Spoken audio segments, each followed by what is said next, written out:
Nice to see you again. So what are we up You to? too. We are supposed to be having some casual coffee and chat, right? Well, I think we should have a conversation about whatever it is that can land us up in microtubules and and time crystals and Just to pick a non-technical thing, right? Just like yeah, I mean, microtubules and so long as we land up there, then we can talk about right. anything. Actually, let me kick off with a question because I was browsing your website before we got started, and I'm really intrigued about this. You were saying like her goal, my Lizzie's goal, is to promote ecology through technology and the arts, right? Yeah, I mean, it's a simple way of kind of expressing what I do, I think. No, but I think it's nice. I mean, I wonder whether it's kind of you see because at least in my case, my research on plant intelligence, I always have the feeling when I get to talk to people coming from the arts or the humanities that Mm. they somehow are able to resonate with the message with what is it that they want to explain to them about plant sentience or plant intelligence in a way that plant scientists are unable to, or at least it doesn't Right. come that naturally to them. So I wonder whether this relation with the arts in your case, I don't know how it works for you. Like is there a conflict, or is it, I mean, how much genuine conversation you have in between these fields as opposed to simply a clash, or talking past each other because the terminology, or Oh, yeah, no, see what I I mean, mean? yeah, I do. I mean, as I said to you when we talked last week, I was like, my brain is not really all that online at the moment because I'm in the middle of working on a system that kind of is a back end engine of how those things interface in real life. Because conceptually, you can discuss things. Conceptually, we can discuss. I mean, as you know, as a scientist, a philosopher, you come up with constructs and curiosity, something that makes you curious, and then you have to find the methodology by which you can probe it. And sometimes that's not even possible because it's outside of the realm of what's probable, or perhaps what you have funding for, or or even what's feasible to put into a construct that you would be able to bring down to earth and create something that you could get tangibles out of. And so this dimension and this interplay of where we have to use art as a placeholder word for those things that become intangible, or those things that are not yet formed in such precision that they can enter into any kind of scientific construct or even analysis, is nonetheless a placeholder for also the entry point for very serious matters. And so Yeah, you can't divorce the role of art in the role of in investigation and in instantiation of curiosity sure, into sure. formulaic understanding of those things. Yeah. So So it's, so for me, that they are, as my general philosophy of things, everything is one element of an interrelating element that is in a field yeah. of full integrated interrelationships. Right. So to me, it's even interesting, when at least my experience when I've, given talks to non-scientists or people more in the humanities and the arts, that usually the idea is like, hey, they can get inspired by the scientific work and then make a work of art out of it, like being inspired by science and do some creation, right? And Right. as if so, my concern is usually that we don't usually take this to be bi-directional paths. Like I would like to think, no, it's precisely what at least what I find intriguing, interesting, is the fact that many times those works of art uh, allow the scientists to think different, to think Mm-hmm. bold, or to go, hey, spark of inspiration, that creative inspiration within science, thinking about alternative hypotheses, or could plants do this, or why plants wouldn't be sentient, or and sometimes this spark comes from the appreciation of a work of art that in principle might not be that solid scientifically speaking, and yet allows the scientist to envisage a possibility that was beyond her scope, provided the evidence, the empirical evidence that they had so far, right? So I think it's really enriching in that twofold way in which you can look at it, right? Not simply, we can. I mean, I think that's true for everybody. It's like, as a scientist, you're just like everyone. Anyone who's got a curiosity, that is, a mind that's curious. And I think that art's role. I mean, I'm kind of a strict person. I have like. Kind of. Well, because I also am not in a lot of ways, but in some ways I think I'm quite strict. And How do you mean? And especially now, well, because I think we're in a very specific time period on Earth, and so right now I feel like there are certain responsibilities that we have. Some of us have responsibilities. Yeah.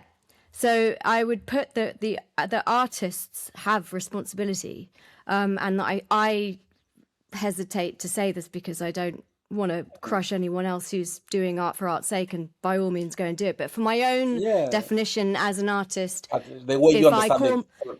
If I call myself an artist, it means that I have a duty to use art in order to express things that are either being ignored or misinterpreted, or are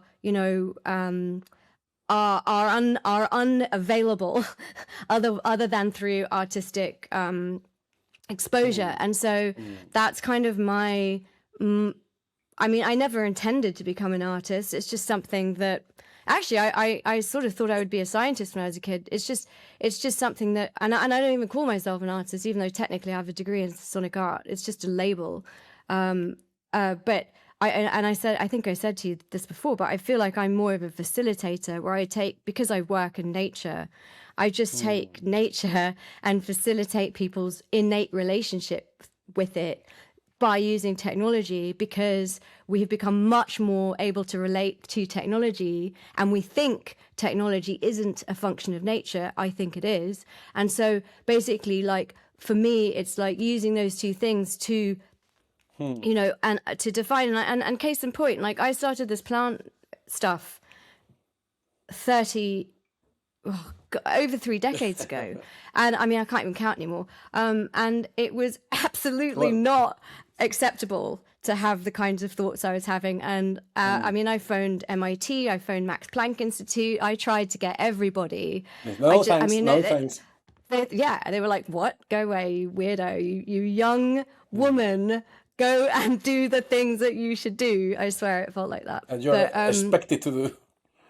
Yeah, and so I ended up, having to kind of forge my path through this at that time. And the point is that it was only through art, really, that I could get close to discussing even the possibility that, hey, plants not having a central nervous system and a brain doesn't preclude them from being part of what we can call consciousness. And if you want to have a semantic conversation about the meaning of consciousness, you can. But at some spectrum of that conversation, you will enter into the plant realm. And so how do we engage in this conversation? And very rudimentarily, I use very rudimentary ways of doing that are not science. They're not science experiments, because it's all one could do. Right. Sorry. So many times I think it's just a matter of the format itself. I mean, for example, in this case, a non-linguistic format. So the type of vehicle that allows you to convey a message, right?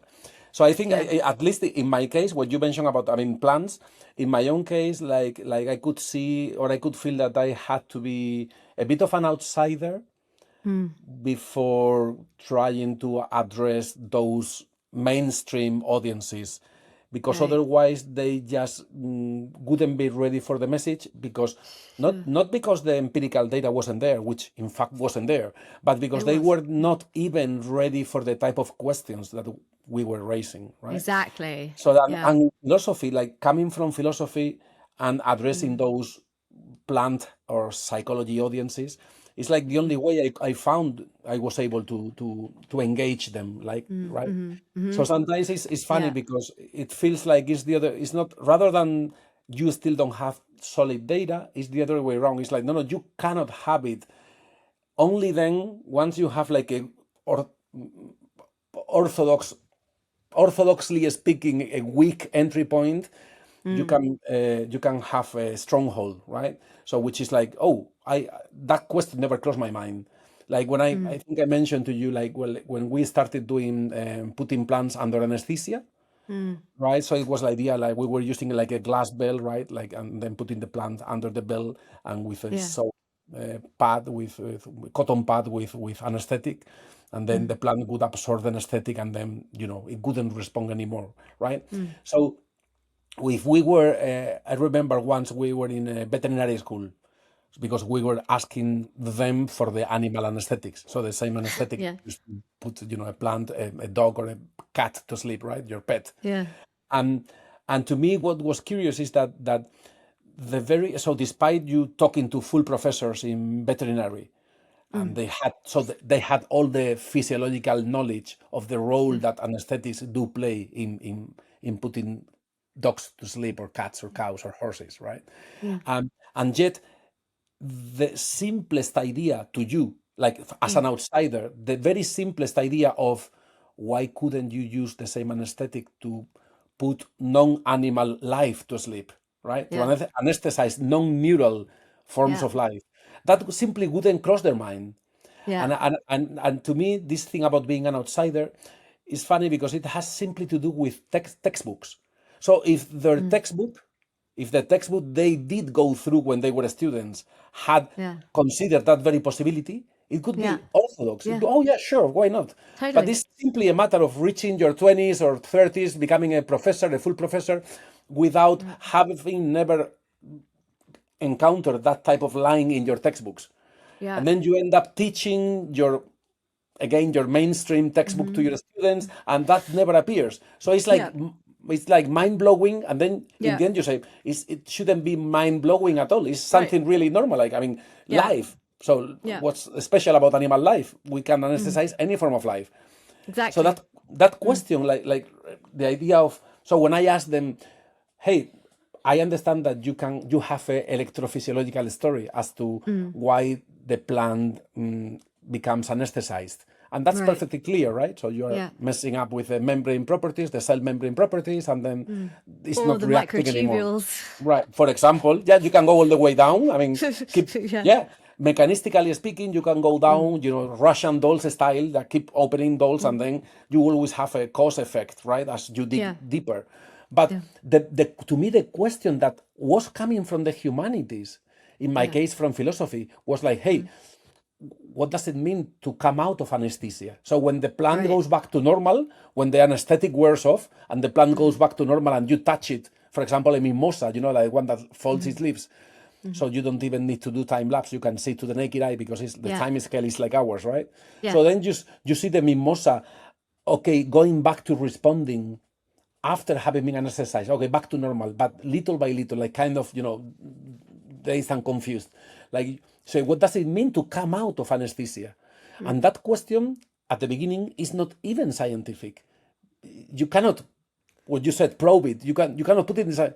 But still, the question is so powerful. So to me, it's like, what does it Why mean to is come it out not of anesthesia? scientific? I Right? don't know why. Why is it not Yeah, scientific to them, though? because they Right. don't. So sometimes people don't get that. Hey, if you cannot gather the data, the evidence that directly speaks as to your working hypothesis, Yeah. as if science was simply Yeah. hypothesis testing. Yeah. Yeah. And to me, the theoretical work behind is way more important to say, no, it's not about testing the hypothesis as such. It's about putting the framework that allows you to raise those questions in the very first Right. place, right? Like, Yeah. what does it mean Yeah. to come out of anesthesia? So why, when Exactly. you see the plant responding after having not responded, you Yeah. say, oh, this is just physiology. And when an animal wakes up, you say, oh, you sure? The animal is recovering its subjective state of mind, its subjective sense of awareness. Why don't we say the same thing when it's a plant, right? So that sort of bias is so deeply entrenched that I find it. Well, I mean, look, it's all across every way humans operate. You know, what we've just discovered that whales have, you know, language that's as Yeah, sophisticated as yeah. Chinese, which is a sophisticated language. It's At not the just, you beginning, know, it's like mind blowing, and then you think twice and say, "Hey, it should be normal." I mean, why is it meant to be so special? I don't understand why. I mean, from my perspective, I I've grown up in the countryside my whole life, and I've watched nature. I mean, I see things just. I picked up a moth the other day. It's just extraordinary. I pick up bugs all the time that are like getting, you know, attacked by cats, or they've got stuck in a cobweb or whatever. And I just watch them, and they're you know, it's incredible how much grooming bugs do. They're constantly like cleaning their ears and cleaning their face. And I was helping a bumblebee the other day, and it was like cleaning its, and so, you know, and we're just sort of humans are just so, we're so dogmatic, and Arrogant. we're so minuscule, you know, in our appreciation of isms. And we have to like put everything into these segregated dogmatic boxes, so that we think we can understand them and reach a logical conclusion. And we do this, and Label them. we Put do this in labels. economics to catastrophic effect. And the system I'm working on now is about somewhat about that. We do this with What is it? What's the example of economics? externalities, the externalities in economics. So the idea is that you have these functions, and you have these processes that you put into play, and you can make them work, but you have to ignore the contextual reality within which they live for that to work. As soon as you start expanding the contextual reality, it starts to fall apart. And humans, are very uncomfortable with this unknown, or having to take responsibility for things that they don't understand, because then we end up going into lack of control, and then we can't, you know, have the social constructs that we do, which enables, you know, all the sorts of things that we don't have to go into, but we know what they are, and they're very present in our modern So day. you feel uneasy uncomfortable in the setting in which you feel you are not at the driving seat. And it goes, you know, and it goes into levels and levels and levels of frankly catastrophic end for humans to do this in every way that we do it. And I think, you know, more and more and more, and this is just a theme that has become obvious, and everybody's said it over and over again, that, you know, Eastern philosophies that look at things as an integrated whole are now being proven by science. You know, and now quantum fields and things like that are like, you know, oh right, okay, well maybe there was something to, you know, Yeah, it's like this, you know, this recent breaking news, like, oh, scientists have found out, like, in medicine, like this, we had this system, like, on top of the immune and the circulatory system that we didn't know of. And then that is kind of bridging the gap in between Western and Chinese medicine, say. yeah, And then yeah, they go like, hey, you know what? To the Western scientists, we have been doing that for 4,000 years. exactly. Surprise, surprise. But unless you have So, the nuts and bolts, the mechanistic nuts and bolts, it's like, oh, now that you can point to that, so it's this tension in between. But what it holistically is. speaking, I mean, it's an emergent phenomena and was there in the first place. What's so special about labeling, like, you know, putting your finger into a piece of the mechanism, right? It's just it's our dogma. It's like what we will accept and what we won't accept. And I mean, there's reason for it. I mean, it has its place, you know. It, of course it does. But it's just it's become, and it has, you know, it's just become a real stifling and really catastrophic methodology of thought that I think is incongruent with reality.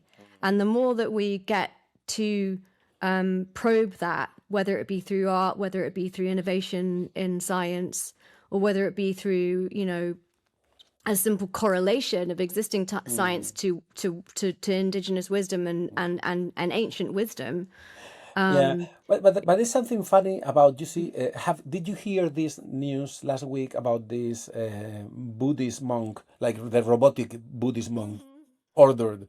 So they were in South Korea. yeah, So they yeah, were ordering this robotic Buddhist monk, right? yeah. I saw that. And and I found it funny because ordering the monk was due to being anthropomorph. Yeah. So it was an android. So if it wasn't shaped in the form of a human, like two legs, walking on two legs, and How could then it be a monk?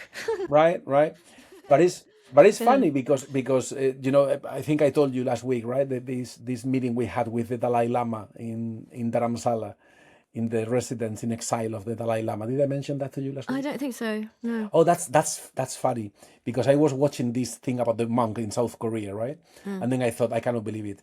So we had this meeting with Western scientists and Buddhist monks in Dharamsala with the Dalai Lama Right. a few years ago.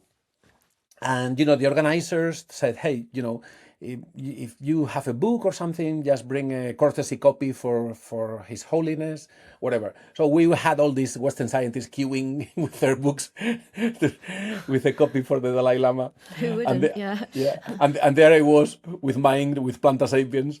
Yeah. And then when I was approaching him, I said naively. So the book is called Planta Sapiens, no? Yes. So I was like Homo sapiens, Planta Sapiens. Right. So Sure. I told him, like, assuming he would nod, right? So I was like, because plants are sentient, Yeah. right? So like to me it was I mean, like, I think so. of Yeah. course we are going to be on the same page, the Dalai Yeah. Lama. So to me it was crystal clear, right? I didn't Yeah. cross my mind to I'm think not going to otherwise. like the story, am I? Go on then. Yeah. Oh And dear. What happened and next? and His Holiness the Dalai Lama went, no way. He said, no way, only animals can feel. That's what he said. Only animals can feel. And you know what happened? That's so weird. Is that Yeah, really no, Buddhist? but I understood it later. Look, what happened was, like, first I was shocked. I was like, oh my God, like, really, I was so confused because I was truly thinking he would, completely agree. So I wasn't even asking, I was assuming he would not. And he went, no way, only animals can feel. And then he gave us a courtesy book of himself, a book he had written like 2012 or something, like a few years back. And then I was reading, I don't remember which book it was, but I was browsing his book on the flight on the way back to Spain. And I came across this passage. And the passage was talking about animals feel because they locomote. If they didn't locomote, they wouldn't be able to feel. So it was connecting feelings, subjective feelings, sentience, so closely, so tight to the idea of locomoting. So if you're not on 2 legs, 4 legs, 6 legs, 8 legs, if you're not an animal moving from, to reach your targets from point A to point B, you cannot be sentient. And I was like, wow. So this thing you said about is interesting, because when you mention traditional knowledge, or ancient knowledge, or Yeah. other, it's interesting because Not at always least the case. this is my impression. Maybe I'm Yeah. wrong, but we are sometimes far too critical with respect to Western science, and far too inclined to, or at least let me say, to romanticize Eastern or ancient or indigenous knowledge, as if the fact that they are ancient or Eastern or indigenous, or at least non-Western, if you see what I mean, that gave them a special privilege, like they were on the right track simply by not being Western. And to me, the lesson I learned, you see, I think I learned a great lesson, because I was myself I was falling prey of this sort of Western-centric bias. Like I was thinking, oh, sure, of course, he, in a sense, he will be, able to empathize or to be on the same page somehow, because he comes from this other tradition. And I thought, oh, maybe this is way more interesting than if he had nodded. If he had nodded, I wouldn't have learned the lesson. And the lesson is Right. that there are biases. There are biases that have to do with being human, not being Western scientists. So it's something that goes way deeper. That Well, in a I sense mean, we are wrong in a deeper way, simply because we have this human eyes through which we see the world, quite regardless of which tradition you come from. See what I mean? So oh things. yeah, I mean, I agree with that. I agree with that. I mean, I certainly don't think that. I mean, I tried to express that in what I said to you before, where I think that there's good reason why we have science in the way we have it. And I don't, I wouldn't want a world without it. I'm not sort of anti-Western Sure, methodologies, sure. or and I don't venerate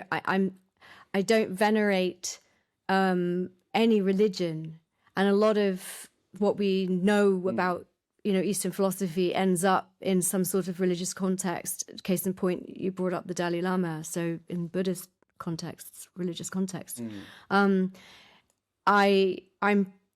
pretty sort of wary of religion, and I'm wary of dogma. So I think in science, Sure, the problem is scientific dogma, and in religion, it's sure. spiritual dogma. We But can be both right and wrong, quite regardless of the tradition.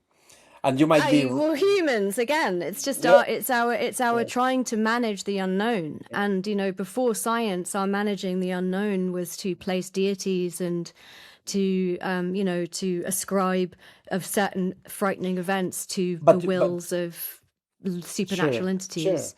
But you mentioned before, like when you said, okay, I'm going for a walk or something. I pay attention to this bag. I pick this bag from the cow, whatever, and then I can see all the things it's doing. Like Yeah. it's this idea of time scales. Like when you zoom in spatio-temporally, so either spatially or temporally or both, you get to appreciate a whole different world that you weren't aware of, right? So when Yeah. you press pause, you forget about your time scale, your human time scale, and say, hey, Yeah. shit, Yeah. oh my That's a God, huge what's thing. going on here, right? Yeah. Yeah. Yeah. So in terms of developing empathy, I wonder Yeah. why these South Korean Buddhists Yeah. are able to empathize with with an android dressed in monk clothes, and unable to appreciate the subjective awareness of non-neural life forms, right? I So mean, it's I right. But this thing about your walk, dogma. I think is really interesting, because in your walk, what's happening here, or this it happens to me, like if I go for a hike or something, and there are two ways in which you can see what you're up to. So you can go for a stroll, for a hike, for whatever, and then you see trees, you see greenery, and you might feel nice and good and fresh air and oxygen and exercise and enjoy nature. But there is a different way in which you can empathize with some individual forms of nature, like not nature, not the greenery as such, but encountering this very weed or this very grass or this very tree or this very bug, and then I can go for a walk in a week time and encounter the same guy. Oh, that grass was there, or that bug, or that, you see, and then how you can develop empathy in a way that has to do with doing away with your time frame and your scales, and knocking on your fellow's door a few times. So the more you knock on their doors at their time scales, the more you are able to say, oh wow, you are able to appreciate subjective awareness at their scale. What is it that counts to them? What matters to them, right? You've hit on, I mean, you've hit on the reason why I work with sound with plants, because that's exactly the reason why I do it. It's exactly because the temporal relationship of mechanoreceptors inside of a plant cell are the same mechanoreceptors that our tympanic membrane in our ear. Sure. function like. So Sure. there's a membrane that moves from Yeah. physical acoustic waves, and Yeah. that movement sends bioelectrical signals into the various components that are either just cellular and then electromagnetic and biophotonic between cells, or neurological in the brain, whatever, with chemicals and stuff. But Yeah.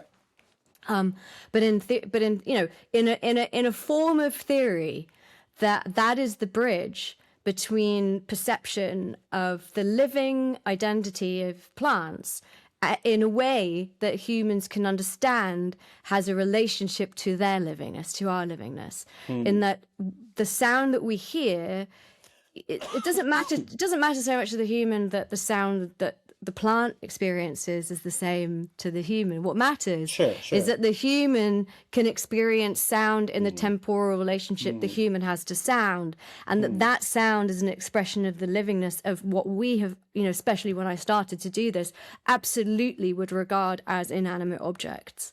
And that inanimate, you pointed to it earlier, where you don't see, the mimosa plant's easy to use because it has, mechanical leaves that open and close in a visual fashion temporally, whereas you don't see a vine that's actively locomoting through its environment, and finding, in fact, a better place to sometimes move entirely and replant itself somewhere else. I don't know what locomotion is if it's not that, but basically, the time aspect and the sound aspect are 100% why I've become so engaged in sound as a medium of communication, of the living, the hidden living relationships between humans and our ecology. And I've started to, in the system that I'm building, this ridiculously, radically large, boring system, I'm calling it relational ecology, because it's again this dogma kind of thing of humans. Somehow we're, and there's lots of theories as to why, but we're not part of the world's ecology. We're humans, and then there's the world, and there's nature, and there's ecology, and then there's humans. And no, it's not. We don't get it. Every single, and this is how I start any talk I give on, climate or whatever I'm giving a talk on. And I say and I ask everybody about their identity, like who's rich and who's gay, who's whatever, all the shit that we like to call ourselves. And various people put up their hands. I'm like, who's religious? And then I'm like, who's biophilic? And now it's getting better, but most of the time people are like, what? And I'm like, well, it's really easy to find out. All you have to do is put your hand, and then when you want to breathe, which everyone do, when you want to breathe, stamp your feet. Not like how long can you wait, but when you want to breathe, stamp your feet. So of course the whole audience ends up like everybody's stamping their feet. And the point is that every inhalation that we take is the exhalation of the aquatic and terrestrial plants on this planet. We are in constant, absolute, fundamental inter-exchange with these plants. And we are therefore, and if you look at, even geologically and atmospherically over the eons that the planet has developed, when we had the great oxygen crisis, which killed off, half of the planet at the time, and we started to have oxygen in the atmosphere because of plants, we then begot eventually the human. So one asks, who is the primary function here? Is it the human and the plant as a subfunction, or is it actually that the plant has functionally birthed the human? Case in point, we are inhaling their exhale. So, that's kind of an abstract and quasi-ridiculous conversation in a way, because why should you even put things into terms like that? But the point is that this interrelationship is constantly there. And the problem that we have is that we just look at stuff visually, contextually, very narrowly, and we decide that these things equate to life and these things don't, and we ignore these relationships. And sound is something that can bridge that, and it has a very important relationship, not just because of its functional representation of the momentary and fluid livingness that is this inter exchange of bioelectrical and all these other things, chemical exchanges that are happening all the time. But in the human, it creates a psychology. It has psychoacoustic effects. It has psychological effects. And so my work, and this is the kind of artistry in my work, is to say, well, how can we take math and nature and, you know, the mathematics that you find in nature, apply that to a musical dimension, and then iterate that musicality from real living signals. And when that's achieved, I have seen it demonstrate real like epiphany in people, where all of a sudden, you know, they're sprightly, you know, people who are tired and withdrawn and insular become extremely engaged and very alert and very aware and, you know, eyes open, and you have this effect of awe, really. And that's just a particular state of mind that I think is the pinnacle state of mind for humans, and critical in being able to then segue into what you initially asked, which is or pointed out, which is that art plays this role where, you know, it harnesses the potentiality of a question and its relationship to being explored. And so the purpose of it, for me, I think, and the usefulness of it is to engage people with reality in a way that sparks their innate curiosity. And then, you know, if you're a scientist, you get to go and do all the experimentation. And likewise, if you're a scientist, you get to sort of express that in a way that people can comprehend it. And that, I think, is, you know, it's... Yeah, but even if you are doing the science, you won't get it unless you realize. I mean, to me, the key term is what you said a few times about relations. So everything is relational. So we tend to think in absolute terms. What speed are you doing, or what's your height, or and we don't realize that anything has got to be relational with respect to the local environment, right? Yeah. So to be the example of, it's funny because, well, there are two issues here. One is the idea. So even if you apply to evolution and how guys hang out with other guys, like say pollinators and flowers. So when you speak of phytoacoustics, right, plant acoustics, we usually tend to think that the pollinator is like the smart guy.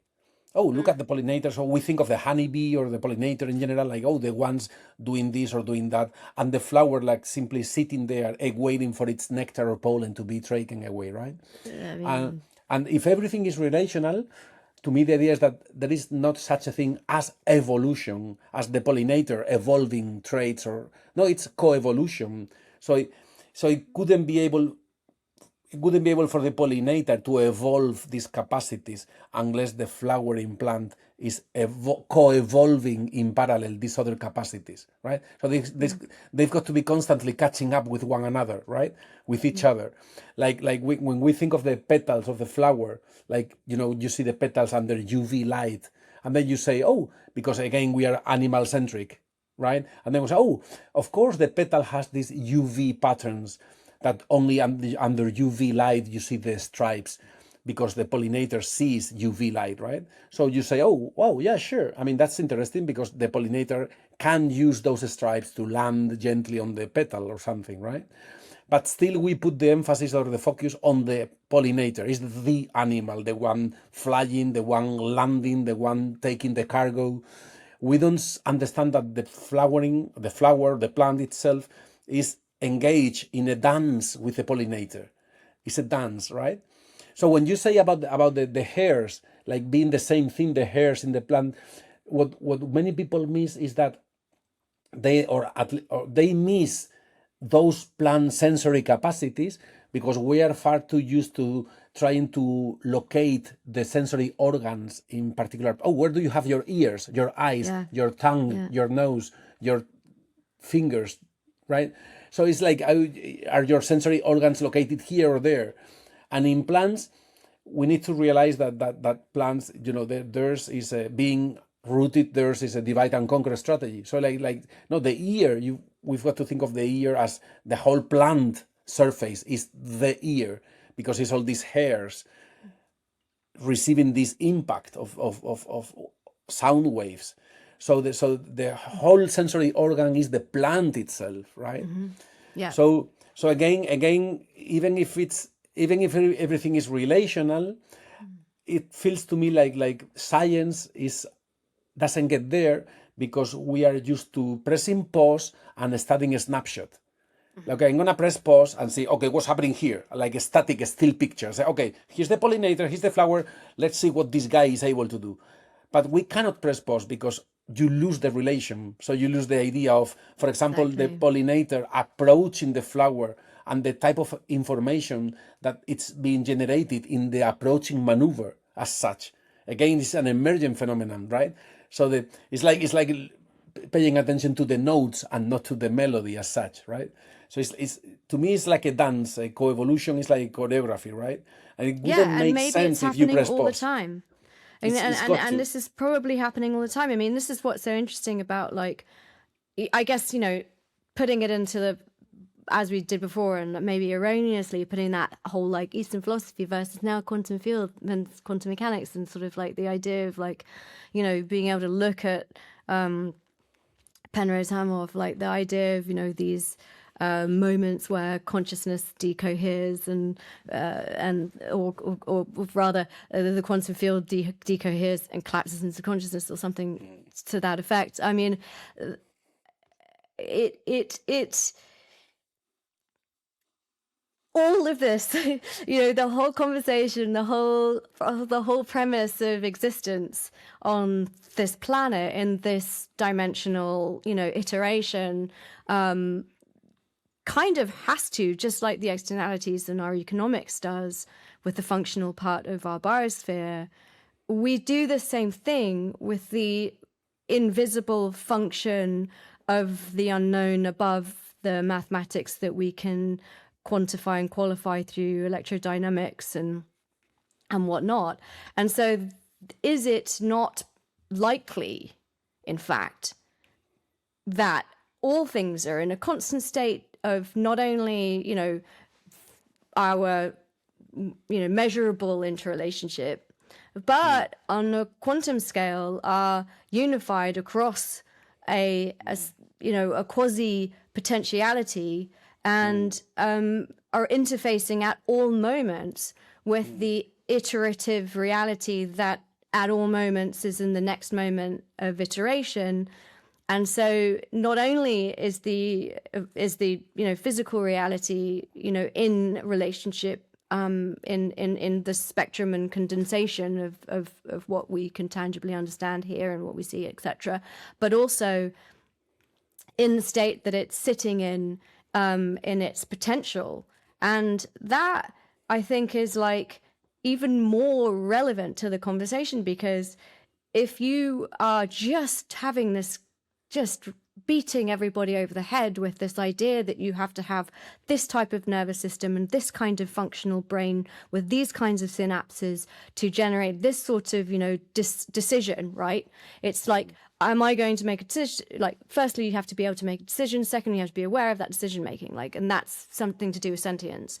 So what about then the fact that billions and billions of things are going on in our brains right now, which are all decisions, and we're not aware of them?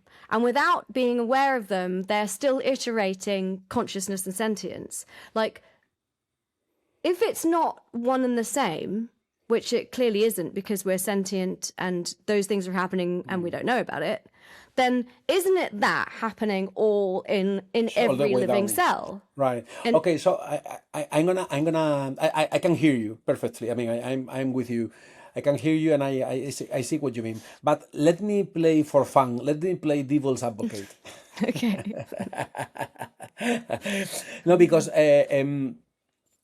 so to me, I would say that where there is life, there is mind. from the very beginning, from scratch. So where there is life, there is mind. There is no zombie life or there were any form of life whatsoever. So let's go back to unicellulars. Is Yeah. already minded. Is Yeah. already sentient, right? So Yeah. that's my agree. position.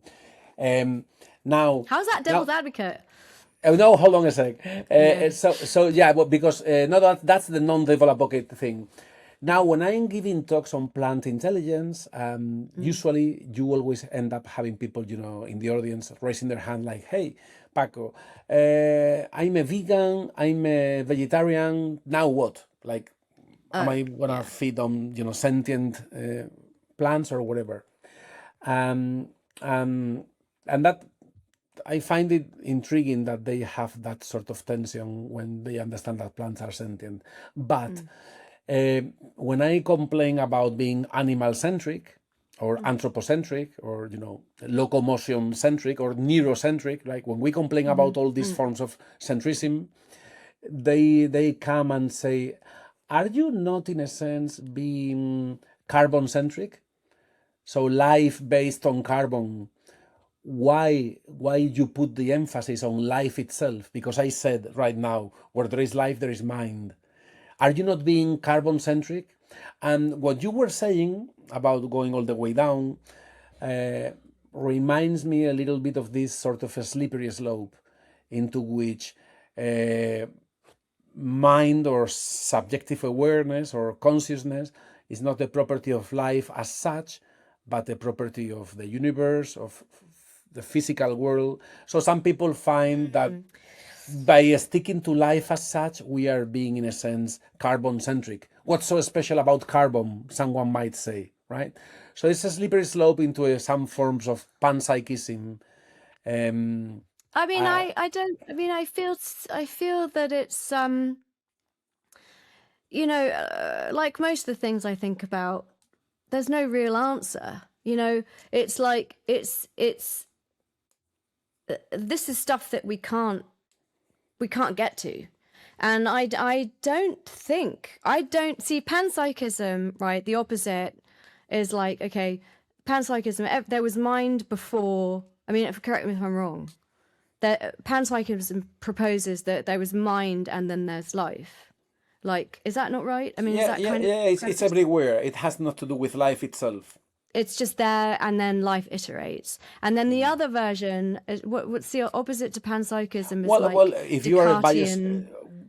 if you are biocentrism, you could get started with life. So Right, life is a prerequisite for the existence of mentality, right? See, I don't agree with either one of those.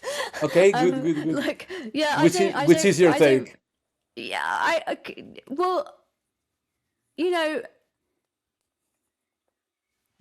I feel like there is a sort of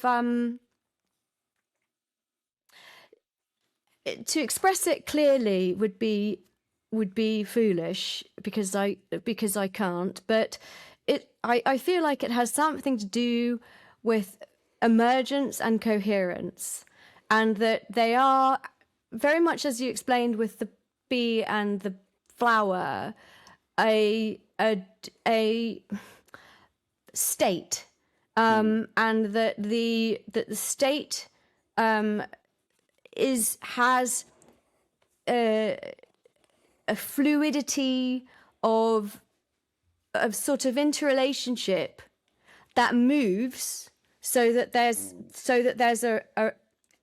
is a relative relationship through time as well, and that kind of has this effect of life. So where you go, I was here and then I wasn't here, like we live and then we die, or whatever. But I mean, this is getting sloppy because this is really vague in my head, but I think that there is something to do with like coherent states coming into being, and then life is an expression of that coherence. Yeah. Something like that. No, certainly. Many people track those processes down to quantum levels, and then assign consciousness properties related to consciousness to those quantum level, right? So I mean, I don't have any special inclination or intuition. This is all thorny issues. I mean, it was just opening a can of worms, Yeah, but it's but but you don't need to. I mean, what the truth is that I found it's like the same thing with the Dalai Lama. Like sometimes from some unexpected response, you learn a great lesson. When I've been encountered with people, which the very first time I truly had never thought about it, like being charged of being carbon centric. And I at the beginning I took it like like sort of in jest, like tongue in cheek comment, like, oh yeah, sure, carbon centric. And then I thought about it, oh, this is deeper than it looks like, without going, so in a serious scientific sense. I mean to say, what's so special about carbon? You have like other chemical elements that might provide not the same but functionally similar capacities to to providing the scaffolding of life as carbon does, right? Like yeah, silicon. So yeah. if you could have in some other planet some form of life based on silicon and not carbon. So I was thinking, what would it take to avoid being carbon centric? So to me, the problem is that this thing we discussed the other day. Remember about the biases, we always wear some pair of glasses. So if I'm not wearing my Yeah. animal-centric glasses, I wear my plant-centric glasses. And in mycorrhizal networks, remember the relation in between the roots of trees and fungi. Uh, uh, Usually the mycologists, so those working on fungi, complain that we are describing that symbiotic system in plant-centric terms. Like, oh, is the roots of the trees helping to the bridge provided by the fungi to talk to each other? And saying, hey, why don't you flip the picture and say, no, it's the fungi using the bridge provided by the roots of the trees to establish the communication in between them. So it's like which way is, who is the main character in the plot and who is the second, But right? I don't understand why there would even be a main character. What's the point of that? It doesn't make any sense. Why is there this idea that we have to have a main character? I No, don't we don't have like to. That's the point. even that's your point. And I mean, I think even with the carbon centric thing, well, what I'm thinking about is, well, okay, the beginning of the universe as we know it, which is changing all the time. But like, let's go back to the classic Big Bang, whatever, and we've got hydrogen. For the sake Like of the the fact argument. we've got the strong force and weak force and whatever, and then we've got hydrogen. Well, everything came after hydrogen. So is hydrogen God? Are we hydrogen centric in this universe? You know what I mean? It's kind of like all of the things that everything that we see came from originally hydrogen, then helium, and then like a bunch of like really elemental things. So carbon is like its great grandmother, whatever, is hydrogen. So is it hydrogen? I mean, I just don't that. So to me, I sort of feel like every time we kind of try to do this, I mean, do you feel carbon centric? Like, Well, when I'm saying that where there is life, there is mind, yeah, and life is a prerequisite of mind to mind. If all okay, life we know of is carbon based, then we are being carbon centric in a sense. So that's the point to say. So to me the idea is so for example, trying to do away with biases, I picture myself traveling back in time and thinking, okay, if I don't want, so my criticism is that we humans need to do away with ourselves providing any sort of gold standard. Like, we say plants are sessile or plants are stupid yeah, compared to us, or always compared to us. So we are like the measuring rod. So if we are to avoid being the measuring rod or providing the gold standard, I say, how can we do that? Then I picture myself like traveling back in time. So like before Homo sapiens or primates or mammals existed. So imagine you go back to planet Earth at some previous point in which we were not around. So you cannot possibly use us as gold standard. So I land on planet Earth a few years ago, and then I encountered these life forms. I cannot even call them weird because they are not weird against we don't exist. So how do you, if we are not seeing them through your glasses, how would you encounter them for the first time, right? So that intellectual exercise to me is really revealing, because you try to think hard. What would it be to encounter a world in which I had to assess some form of life mentality? So I'm trying to study which forms of life are sentient or intelligent on this planet Earth, and I don't have the gold standard that I provide. So how do you assess it? So I would be more free to explore, to assess their capacities, because I'm not judging them against ours. So by the same token, I picture myself traveling in a distant galaxy to a distant world in which life not only doesn't resemble Homo sapiens, but is not even carbon based. You see what I mean? So how would you put yourself in their shoes to be able to assess their way of doing things that cannot even be equated with what we take to be the one and only form of life, carbon based? So see, is this exercise of... Well, actually, that's how pre-SETI, Richard Whitehouse and Bertrand Russell, really got into that. And they sketched out this sort of, well, okay, if we were going to communicate with non-binary life, which is like, that's okay. So you don't even have like, how do you get started? How do you get started? And so the way that they broke down the idea to do this was to send out, discrete packets of radio waves, and to do them in sort of tiny snippets that are like even smaller than phonemes of data that would indicate that, firstly, our form of life on Earth is binary. And that would be like your beginning token, your packet, your byte, your data packet. The more basic building block. Yeah. And so actually it was their research that I used to build the sonification system that I built for plants back in 2004, 2003. And it was precisely like that. Well, like, how do you, assuming plants like are completely different than us, how could you possibly actually communicate? Because of course, when I was young, I wanted to communicate with plants. I wanted to have a conversation with plants. And partly I wanted to have a conversation with plants. And your parents, come on, Mileece. Well, I yeah, probably. I can't remember their reaction to it. I'm kidding.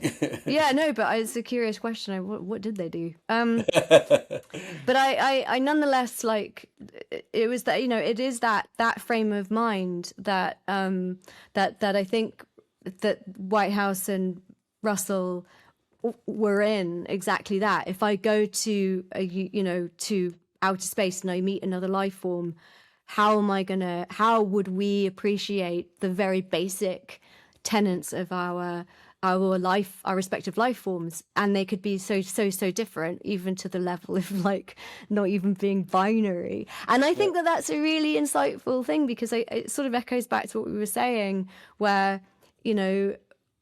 maybe this isn't, if we are in a quantum field, which we clearly are, this isn't binary. This has got like, higher order mathematics to it that, iterates in discrete binary, yes, of course you can get a binary readout, but it's a harmonic, if you will, of this other, of this other, sort of, I don't know, whatever, all the stuff that you guys look at.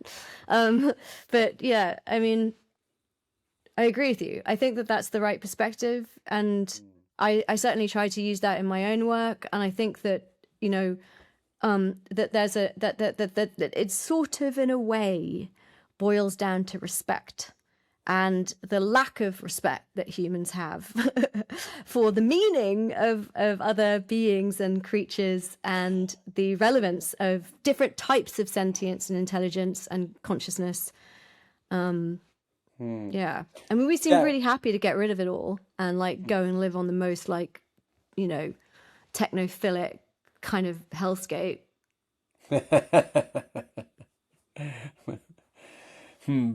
I wonder. So it's a different topic, but real because you mentioned about the reaction to your work, and I wonder whether did what you got started like 20, 30 years ago on this. Is there any scientific line of research that has got started like on firm ground out of this type of devices? So did this generate a fruitful line of scientific research? Like, I mean, has anyone like? you would know better than me. Well, I mean, like no, but I meant specifically on what you have done on your devices. I mean, Have not you really. really? I mean, I don't know. Look, I'm actually not a very big supporter of what I do in a funny way. That's a I good sort way to of, put it. yeah, it's I kind of got what I wanted it. I got out of it what I, not all the way. There's a really big conversation here which we won't get into, but at the time I did it, scientists would heckle. I got heckled by everybody. I was like basically like, even doing this podcast, I was like, oh my God, what are the comments? Because when I was doing this, I was either like a bimbo that didn't know what the hell I was doing. Like literally I was called bimbo, or Bimbo? bimbo, like a Barbie, like, and like, I was called all sorts of stuff and like, just so much negativity. And I would sort of present this thing, and then scientists would get up out of the crowd and very aggressively be like, yeah, this is not even true what you're doing. And so everything I did with a lot of rigorousness. To my goal wasn't to prove science. My goal was to prove that there was worthy investigation due. Yeah, And sure, I sure. and So I is achieved the legitimacy of the very question you're raising is the that this is legitimacy of the question, yeah, exactly, and the pertinence of the pertinence of the question, and the fact that that should be investigated, and it shouldn't be relegated to this kind of how it was looked at, which was like when Cleve Baxter died, I think the Times or some prestigious press said it was like what do you call it, not witch doctor, but what do you call people, pseudoscience, like just nonsense. And like I met Cleve Baxter finally after 5 years of having to prove myself before he'd meet me, and I went to his lab, and this was back in 2004. And in his lab he was looking at he was looking at the quantum effects on cells, on white blood cells, and the ability for them to retain information pertinent to the host of that blood cell or the creator of that blood cell in blood transfusions, so that people that would receive these blood transfusions had memories that were linked to the person who was the donor person. So he was looking at all sorts of things, and he had like devices in his lab that were spinning to get plasma and stuff like that. So I think he was already he like myself, I think, already went off into more serious investigation, in different ways, but practical applications of the stuff that plants and the investigations, as far as I could take them, could take me to, and I guess himself as well, without being a plant physiologist like yourself. So I think, well, I forgot what I was going to say actually. Right. Sorry. No, but no. But it's so one thing I find intriguing is I'm always shocked about some fierce resistance by the skeptics. So I Oh understand the game yeah, in it's which you have, horrible. friends and foes, sympathizers and, enemies, intellectually speaking. But sometimes the very fact, so the very rough and aggressive way in which they take issue with what's at stake, what you're discussing, is very revealing of that attitude. Because, I always keep thinking, first, we I'm absolutely positive that we will always be proved wrong, because that's how science works.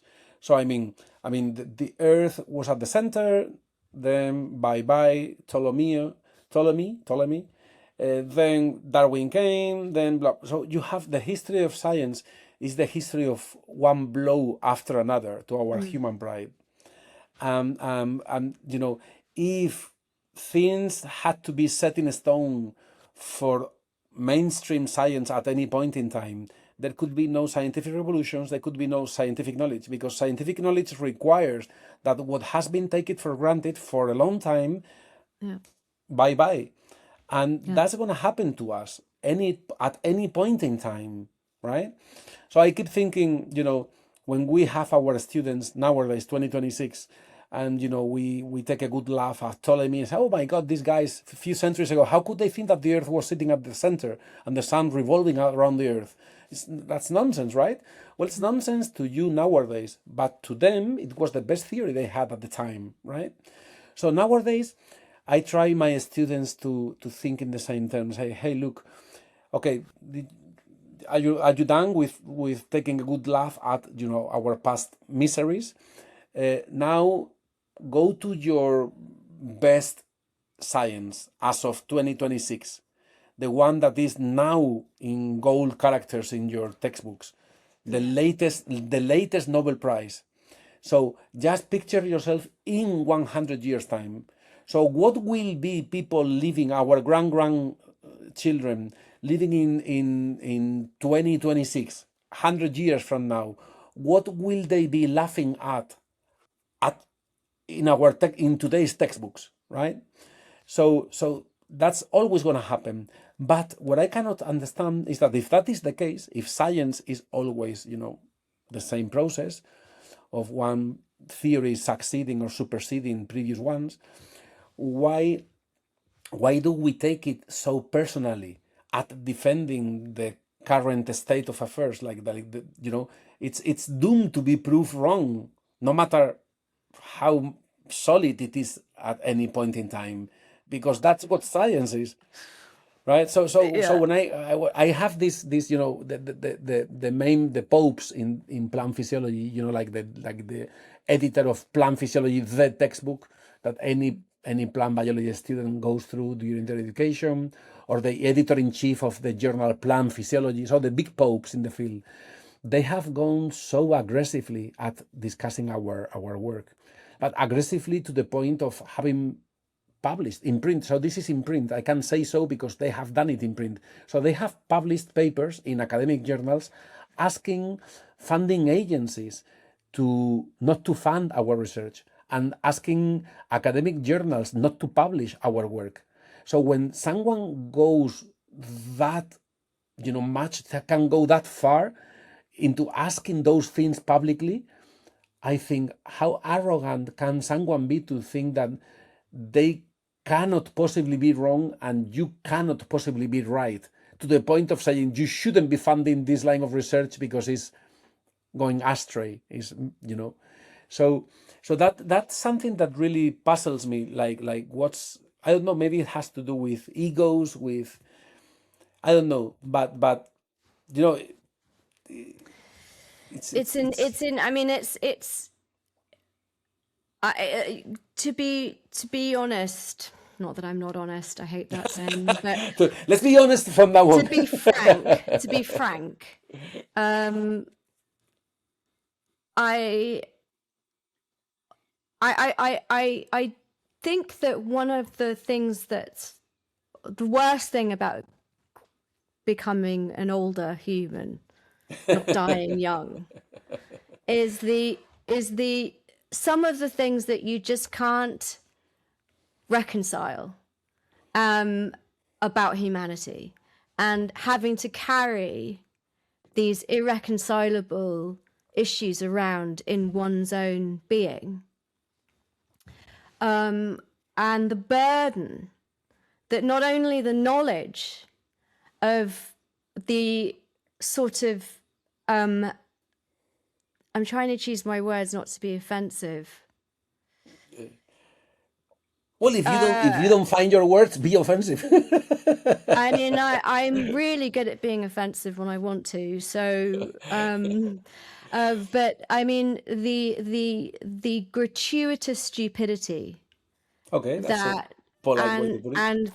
and the unabated selfishness that drives people to try to carve out something that they can hoard as their own and use to stipulate their worth is an abhorrent, destructive, and I would say very most likely suicidal aspect of humanity. Wow. And it is. I'm gonna ask our host Rick to get me that whole phrase. I will put it into a T-shirt. That was beautiful. It was pretty long, but I'll get it typed. You can put one bit on the front and one bit on the back. So I mean, and it's a real burden. I think that people who and I would put you in this category, people who take interest in life in a way that supposes that we do not know all things, and that it is our job to be curious in an open-hearted way. In an open-hearted, yes. Well, we are ignorant. It's not a question. It's not a disposition. It's a fact. We are ignorant. And but thanks to our ignorance, we get to learn. I mean, we wouldn't be able to otherwise. I mean, ignorance makes you raise good questions. It's the fun part of life. It's the reason. It's the reason perhaps we even have it. It's to exist in it and to question it and to see it and to wonder about it. It's literally like, to wonder. I mean, why the do we exist if it's not to wonder about our existence? Why? It's a real pain in the ass. We've got to go through birth. We've got to go through having sex and all that kind of stuff. We've got to then die. I mean, there's really no point to it, really, unless there's something in it that's interesting. And it's way more fun. Some reason. I find boring to have answers. To me, it's way more interesting to have new questions and yet other new questions. I mean, once you have an answer supposedly set in stone, how boring can that be? I mean, any answer you wanted to take it to the next question. And it goes back to the beginning of this conversation where it's kind of like, why do we have to put everything into these kind of boxes where the end result is an absolute? The reason is because we're so uncomfortable with. And I'm going to make another point about this. We're so uncomfortable about the unknown one. Let's put that aside. But when it comes to plants, and Michael Pollan put this in his book, but it was way, way after I thought of it, which is that if we were, and I mean, this was really on my mind when I started this plant project.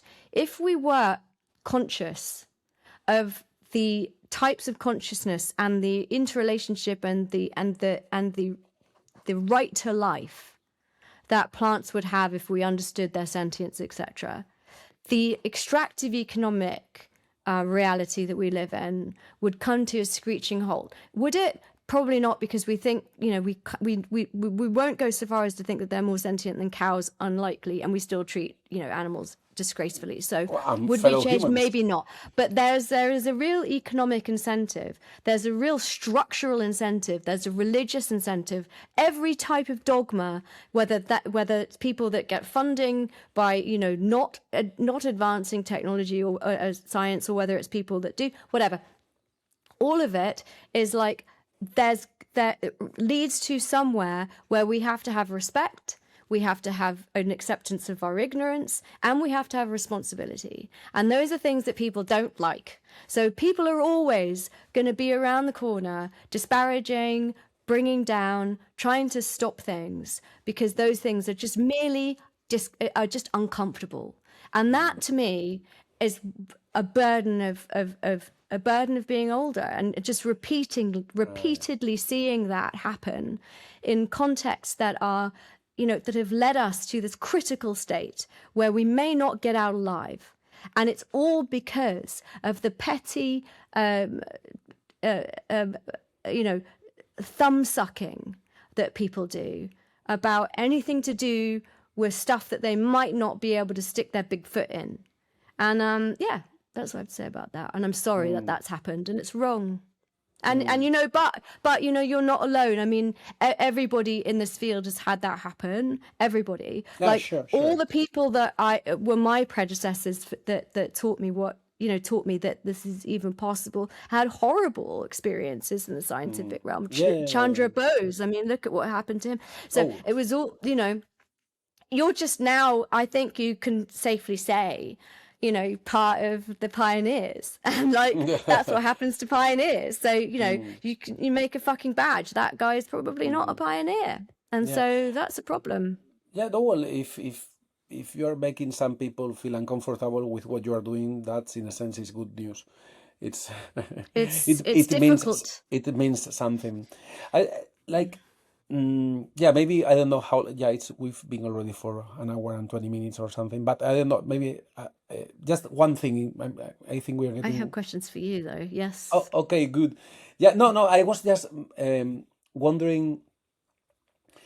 So to me, I think I told you last week about to me the role of education. Like in a sense, I find it kind of easy to complain about the bad guys or who don't get to see things, but we are not sufficiently self-critical. So to me, something that worries me more than someone who says, the earth is flat, is someone who, those who think they are doing things right, and they don't get to see that they are also failing miserably. And I think that has a lot to do with education. So this education with the capital E, I'm not talking about the textbooks, but take. I mean, you mentioned it's even well-hearted and empathic people with empathy. Like take in environmental studies, this idea we mentioned about resources.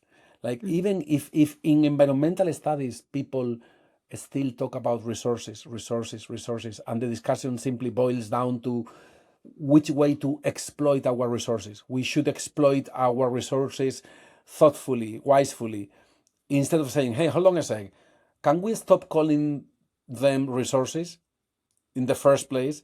Because otherwise we are into a metaphysics of objects and not subjects.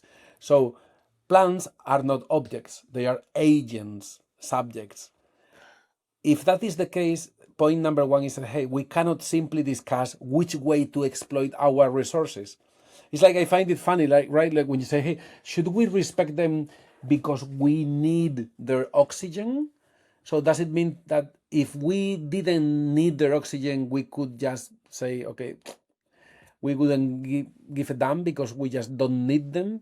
So it's something intrinsic about life, right?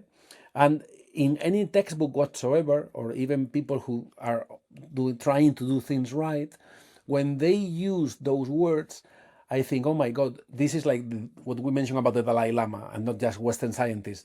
I say, oh my God, things go way deeper. I mean, things are way more complicated. Even when you are trying honestly, with really honestly trying to do things right, and then you are still speaking in those terms. That's so ingrained in the way we've been raised at Oh home my and God. school. And I can't wait for me to finish these engines that I'm building, because I can't wait to I thought share you with were you. gonna say, "I can't wait to finish this conversation." No, no, sorry. Why would you think I would Then I'm say that? kidding. I'm kidding. So what's about the engines? Well, What I was it? mean,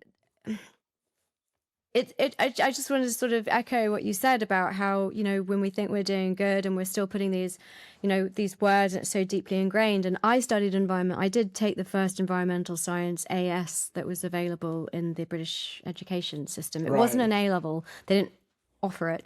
It first started as an AS, which is half of an A level. So I did half environmental science and It half was sort of geography. the guinea pigs of the syllabus. We was a guinea pig, yeah. And back then they were like, we've got 10 years before, catastrophic failure. It was like, so that was 1996. Oh yeah, actually, speaking of that, I just want to say one thing, that you were mentioning about all the things, us constantly being wrong in science. And, that's the point of it, really, is to constantly be evolving. That I've stopped. I haven't done talks in the last year because I've been doing this engine stuff. But when I have done talks, and it's been spanning now for decades, I don't even look at statistics anymore, because, How you mean?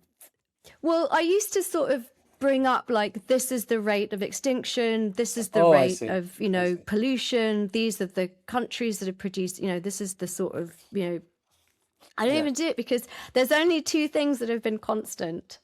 And one is, it's always, the climate catastrophe is worse than we thought. That has just always been the case. So every time you look at a statistic over time, what it was supposed to be, it's bypassed it, it's worse.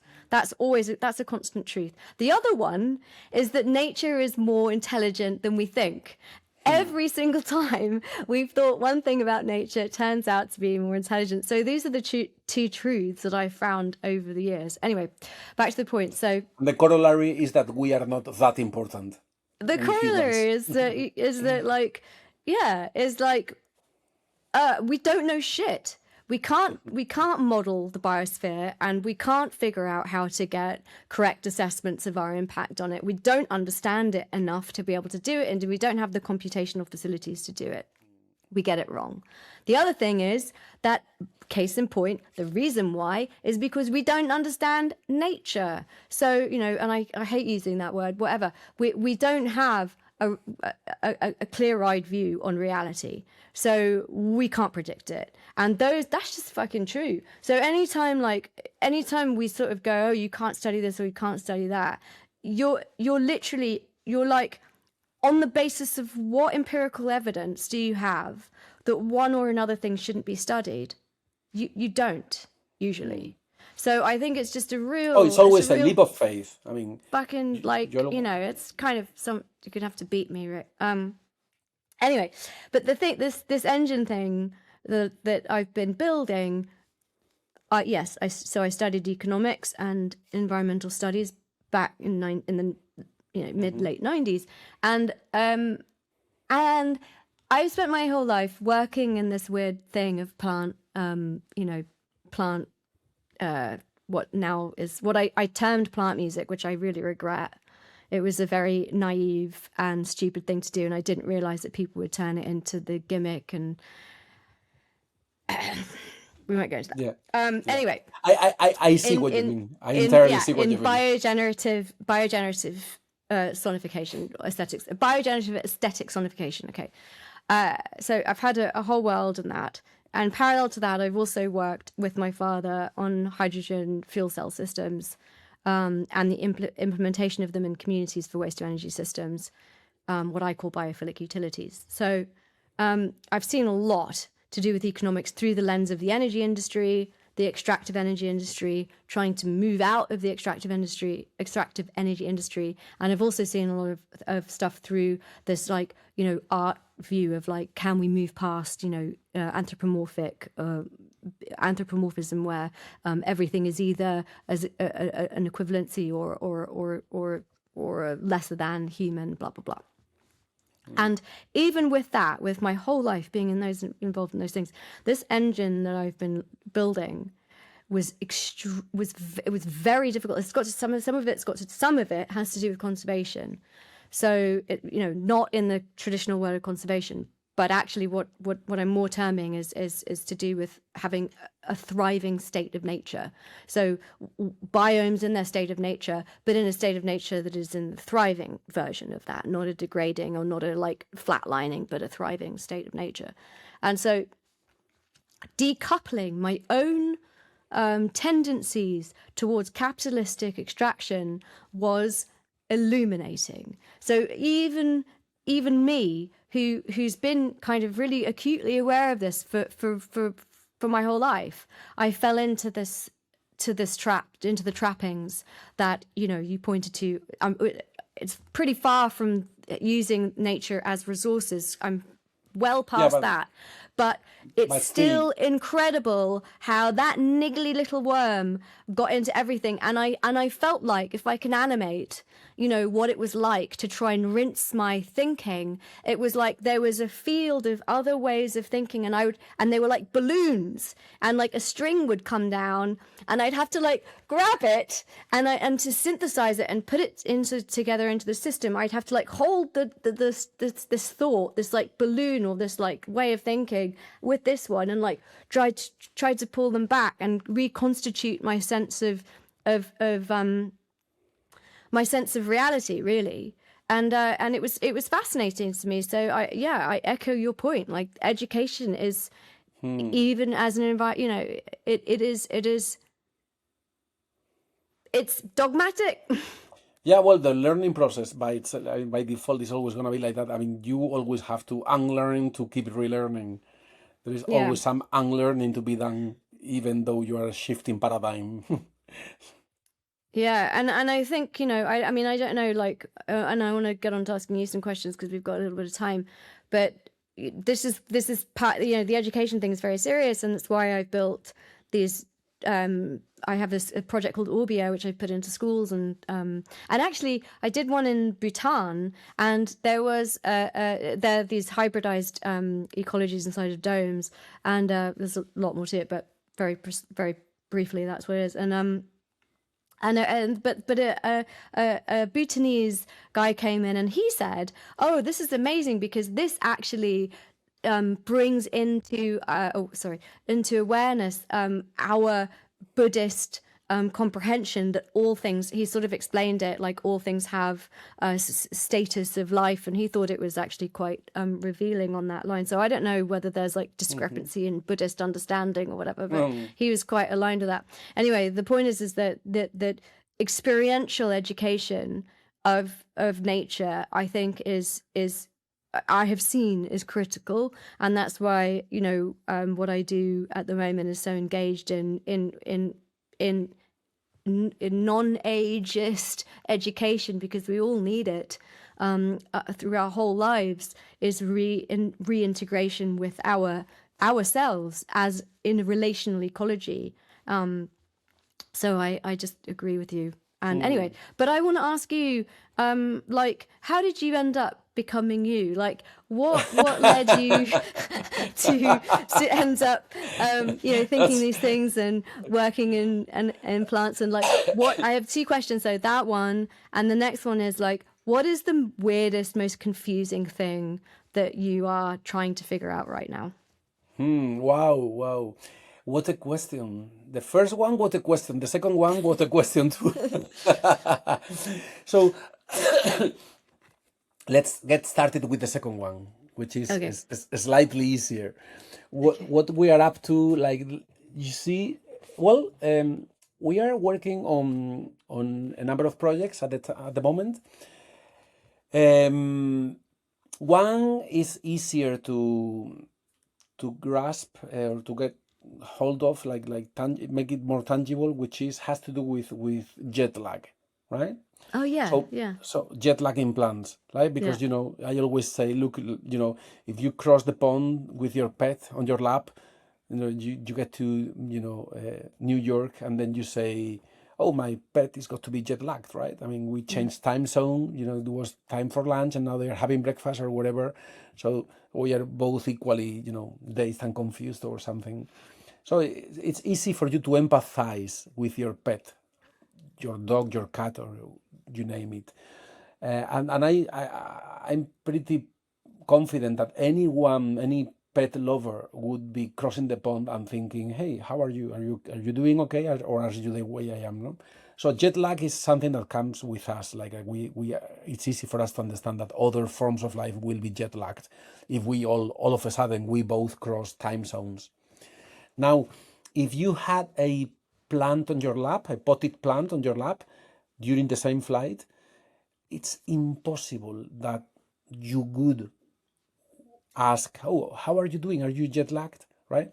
So one of the things we study is jet lag in plants. So we induce a form of jet lag, right? Now, that by itself, because your question was like, what's the most difficult thing, so that by itself is not that difficult to come to terms with that idea, because you can translate it in physiological terms. So you can think of plant physiology, you can think of animal physiology. They are both governed by circadian clocks, circadian rhythms. So we know what's to be in my time zone.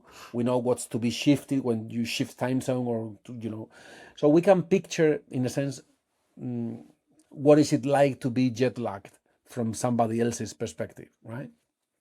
So that's, in a sense, tangible. But to me, the real question has to do with this: what is it like to be, right? So to truly put yourself in the shoes of other forms of life, that's to me the real thing I'm struggling to actually make it a question that I can take to the bench and study in the lab. Now, what we are doing to study this question at the moment is use markers or signatures of subjective awareness that are being used in the animal literature.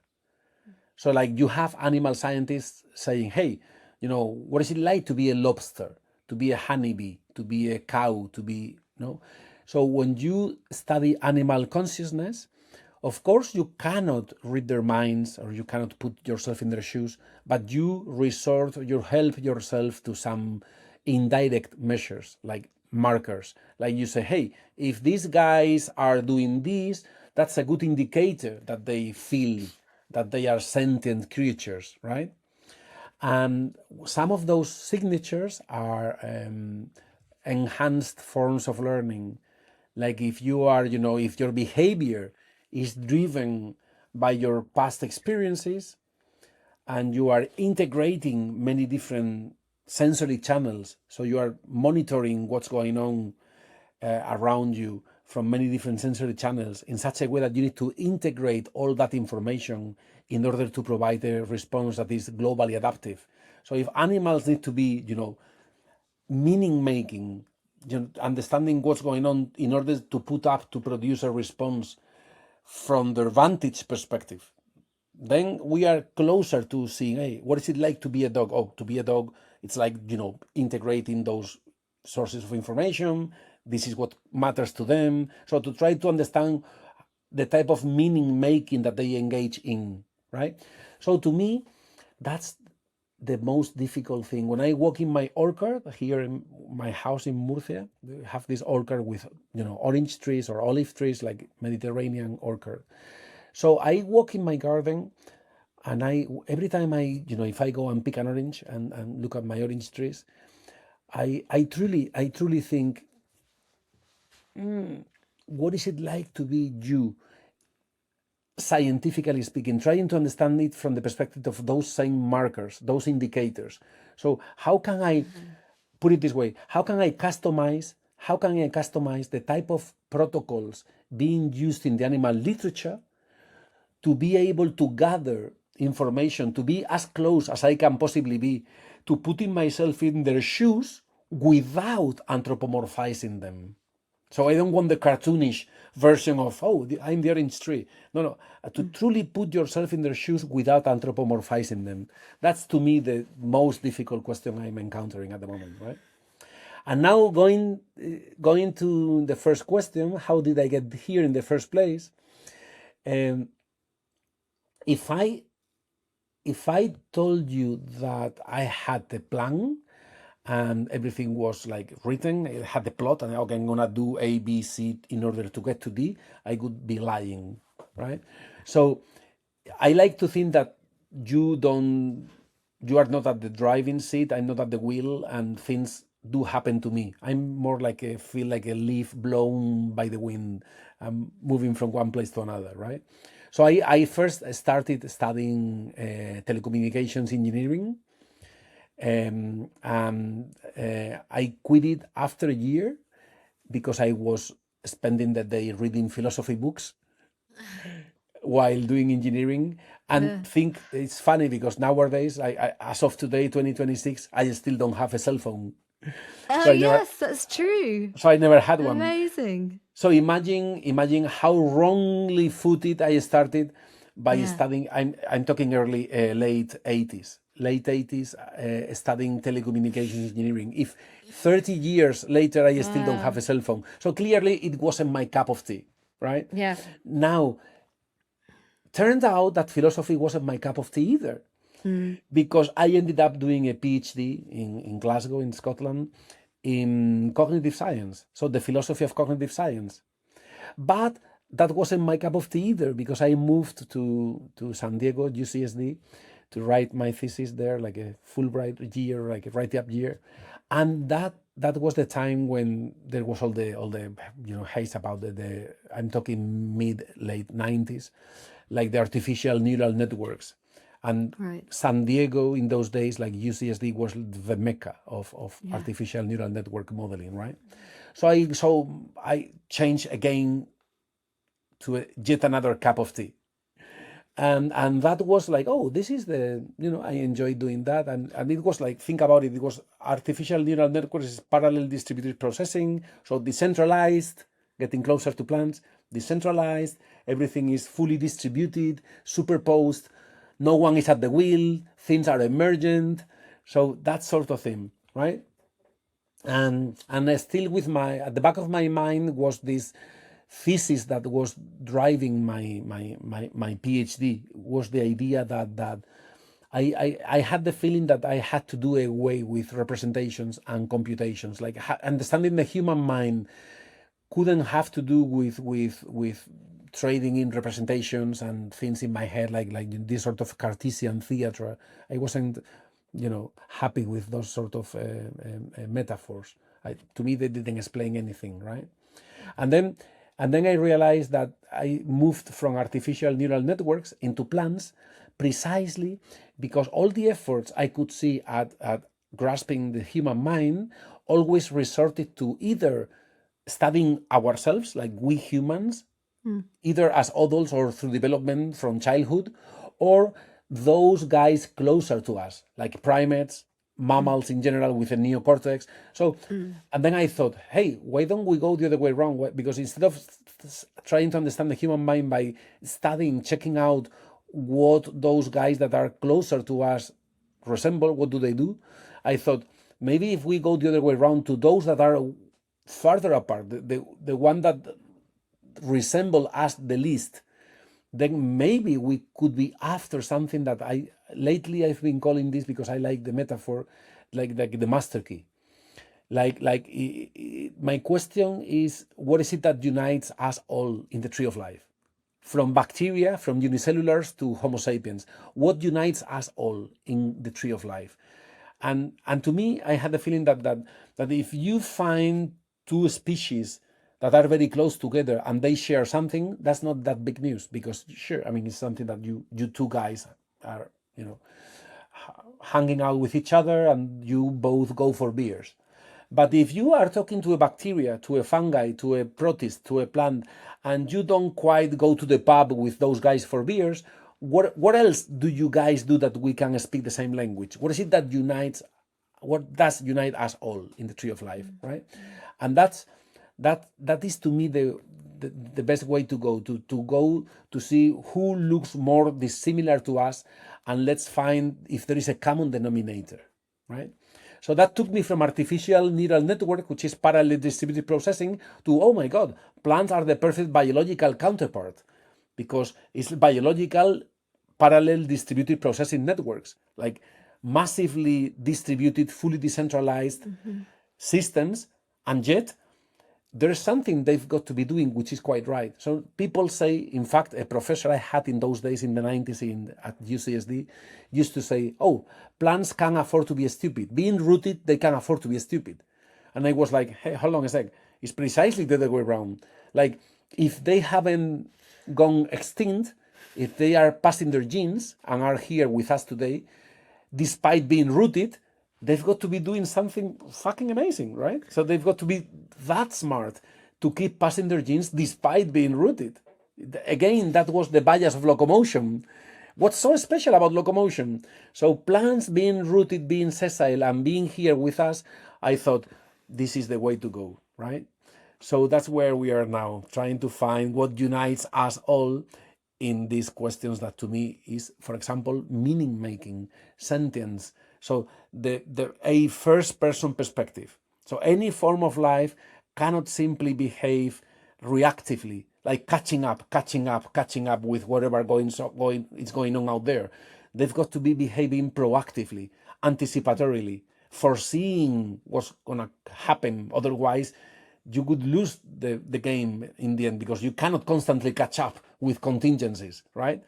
So life to me has to be from day one, from unicellulars, they've got to meaning make the way they interact with the surroundings in order to behave proactively.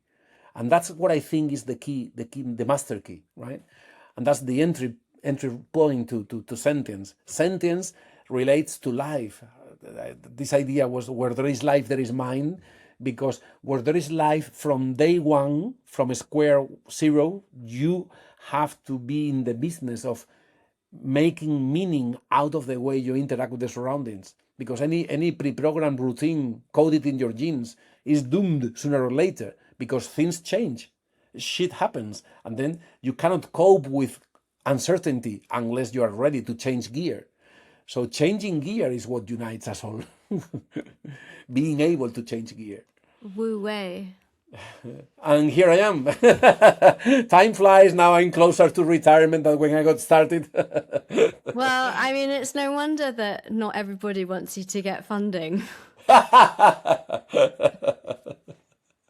Philanthropists of the world, unite.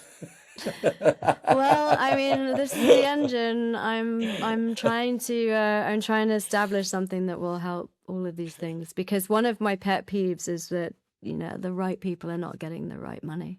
And that's a problem. And that's a big issue. Why do we have certain people that can pay for things and others can't? Why do you have to be exploitative to then become so rich, to then give your money back to things that are supposed to be philanthropic? Why can't we all be philanthropists? And is there a mechanism by which we can do that? So that's literally what I'm working on. Hopefully it'll work, and then it won't matter whether these people decide or not that you should or shouldn't, because other people will be deciding, and the collective will be able to make more engaged decisions and collaborate outside of this very stifling and very toxic, flow of capital. It is actually. Yeah, it's the whole system, even the way, I find it so funny when you do I see my postdocs, preparing a project proposal and to be submitted to some agency, some funding agency. And then you have this idea of, you have like a timeline, like 3 years, work packages, we're going to achieve, the goals, the achievements. On the first year, I will do this, I will find out this, I will discover this, it will get published in this journal, it will blah, blah. So, and I always think, hey, if you know as of today what's going to be the outcome in 3 years' time, you don't need to do the research. Yeah, well, you need to do it. Yeah, So exactly. if you already know the answer, it's not Yeah. genuine research requires that you haven't got the slightest idea what the answer is. Yeah. Otherwise, exactly. you don't need to do the research, you just publish it. And not only that, but the research begets the question, Yeah, begets more absolutely, answers, begets absolutely. more questions, begets a different methodology, Oh, begets, I mean, it's just like, the best thing that you can find is a blind alley. I love blind alleys. Make you rethink I've been root and down branch. many. Yeah, yeah. I mean, those are great because oh shit, what happens next? Okay, let's rethink. Yeah. But if you go on the road, on the main road from day one, something is wrong. Which is sad. I mean, that's just a sad state of affairs. So, and so what's your, I mean, you've tasked yourself with a very, very difficult thesis. I mean, do you envision, I mean, have you ever had in your mind the day where you figure it out? Okay, that's a good question. Well, in a sense, you see, this is I have mixed feelings here because in a sense, if I claim to yes, like okay, this would be the success, Yeah. test, then something would be wrong because Right. by definition, whichever achievement you get, that should take you to yet another question. So in a sense, that's the case. Now, for example, take the studies we are doing now on learning in plants, like these enhanced forms of learning I was mentioning that are good markers of indicators of sentience. So that if plants exhibit this type of learning, because that type of learning is connected to animal sentience in the animal literature, by the same token, it should be connected to plant sentience in the plant literature. We are working on that. Now, I envisage that might take me, honestly, that might take me till retirement, the next 15 plus years. If I visualize this project as a project as in 3 years of funding, like the standard project for 3 years, I cannot see that because in those 3 years, you'll make progress, but that progress will open yet new kinds of worms and new kinds of worms.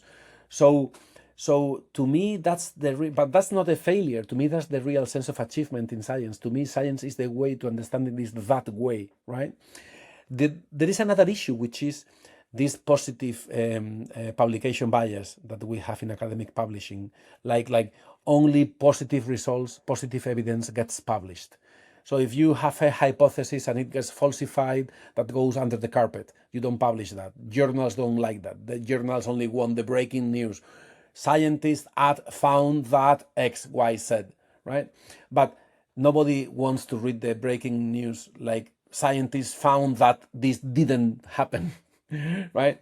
And that's an irony of science because the most you learn is from what didn't work, and it is not understood as success. So if I devote a few years, whatever, 2-3 years, to testing one hypothesis, and that hypothesis delivers negative evidence, so it gets falsified rather than confirmed, why is that not a scientific achievement?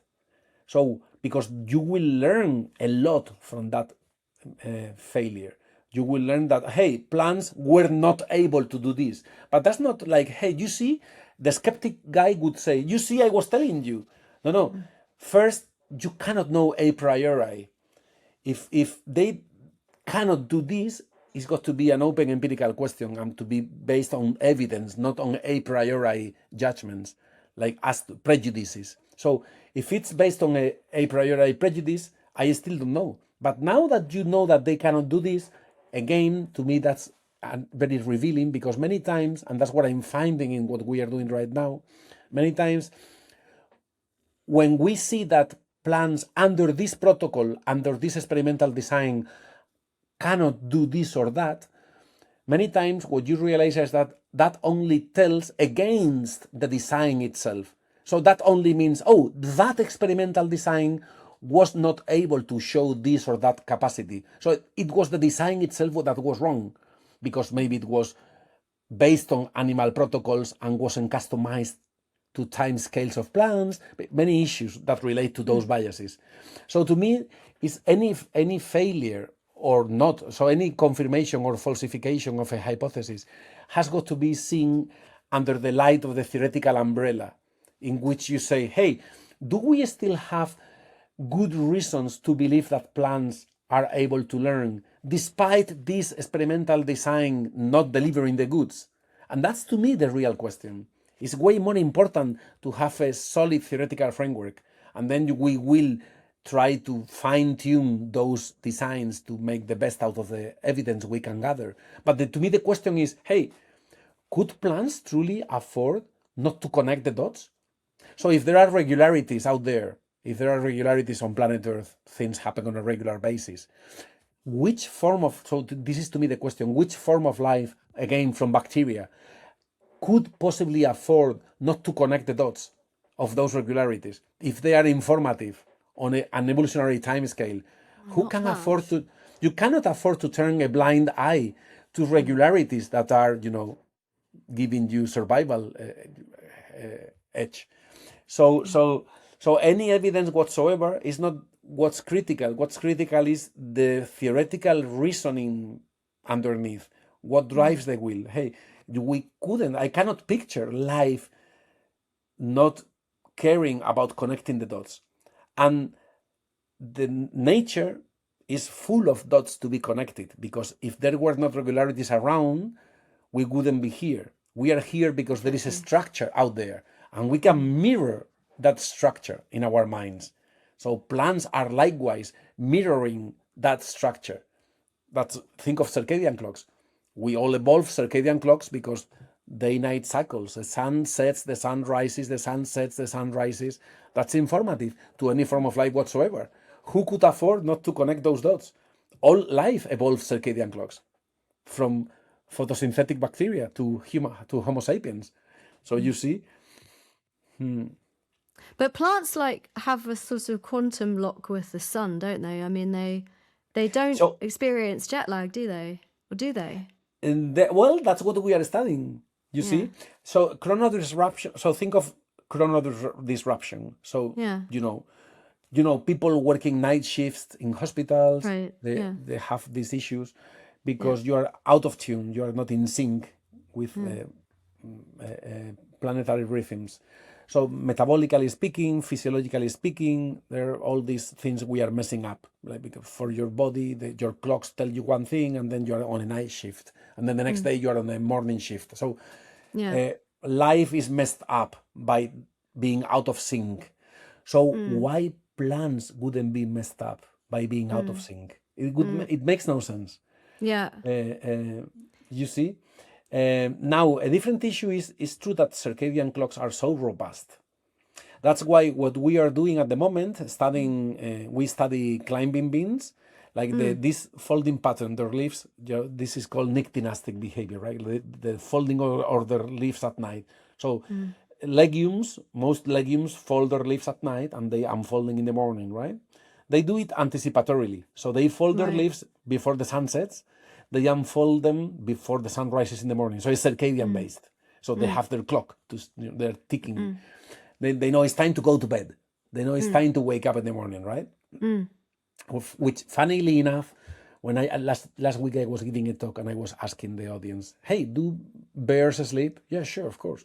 Do birds sleep? Sure. Do honeybees sleep? So you go down and then they are less secure, but still, sure, animals. And then when I tell them, do legumes sleep? And I show them the leaf folding of the legume, folding its leaves, they go like, well, that's physiology, that's just the physiological response. So there is this strong resistance to call it sleep.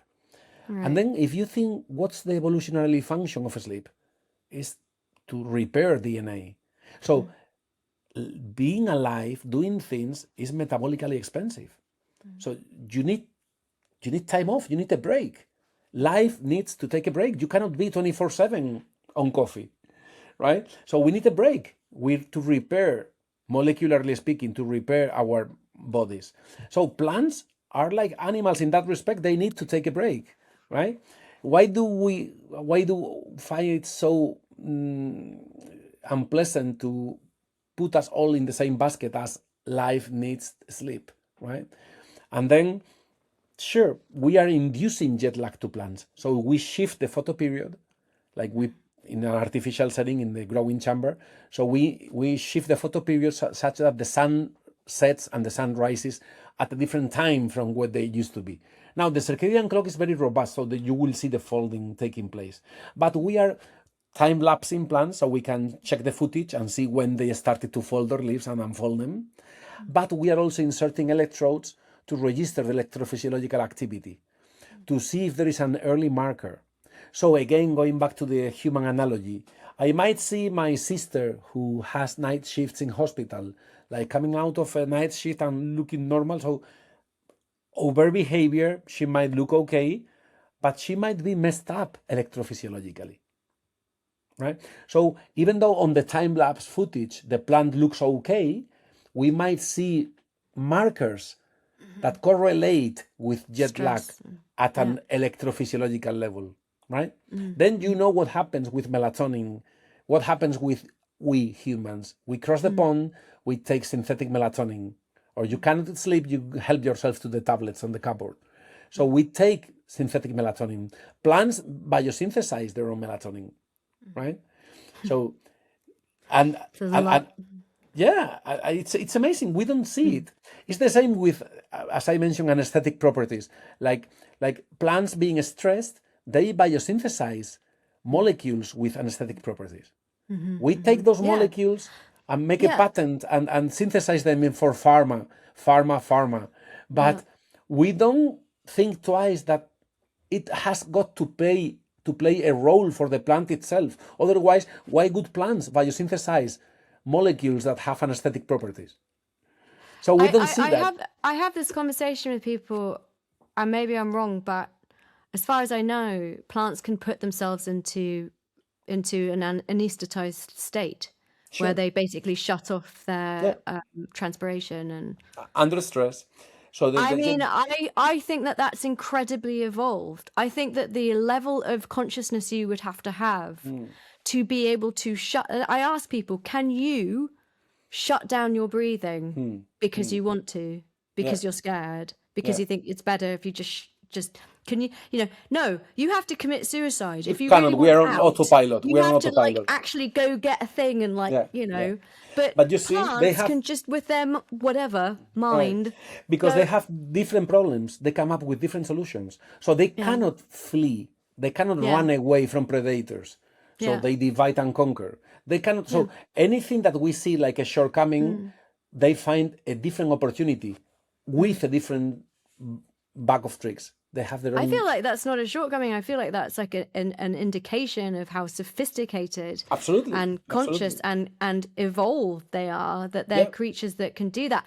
And also just in terms of just the way that they get their food. I mean, it's just anyway, that's a whole other thing. Yeah. But yeah, this thing about sentience, I think it's because it's again going back to the idea of forgetting about yourself, such that you can truly put yourself in their shoes. So when we speak of plant sentience or plant consciousness, we trivialize it or we laugh because we have this cartoonish idea of the plant. It's like you see this. But you see these cover fronts, like even in scientific magazines, like there was a special issue in Trends in Plant Science on plant intelligence, and you know how they depicted it on the front cover, like two sunflowers playing chess. Right?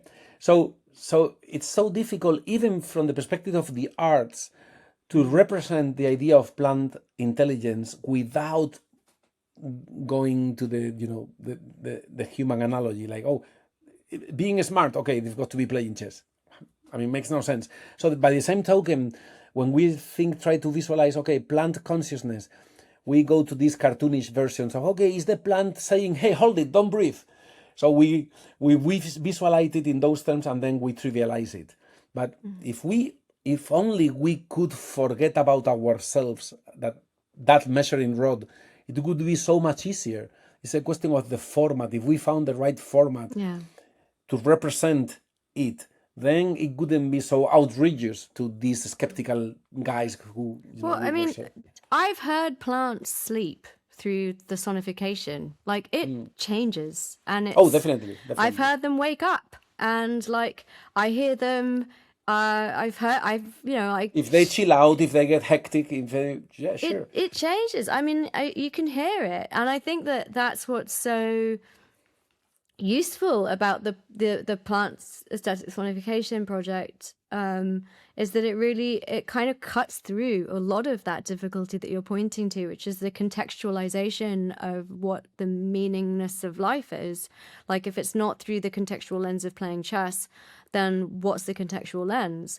And the useful thing about the sort of aesthetic sonification of it is that that data comes across, but in a way that that people can kind of perceive as meaningful, and that's that's a really important. I think that was a really important.